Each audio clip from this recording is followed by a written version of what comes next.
আমার দেশের সিকিউরিটি কি আমি পাবো না? এবং আমাদের দেশের মানুষের যে পজিটিভিটিটা সেটিকে আমরা এক্সপেক্ট করতে পারি না? আমরা কি চাইতে পারি না আমরা মানে মনে ভয় রেখে না, মনে ভয় না নিয়ে আমরা কি বাইরে বেরোতে পারবো না?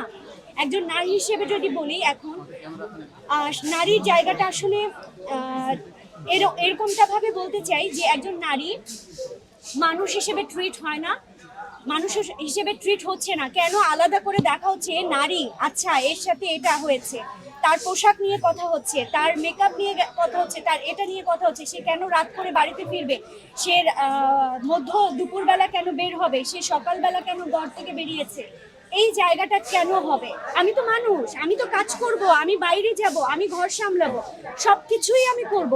তাহলে আমাকে ওইভাবে সিকিউরিটিটা কেন আমার রাষ্ট্র আমাকে দিতে পারবে না? আমি রাষ্ট্রের কাছে আমার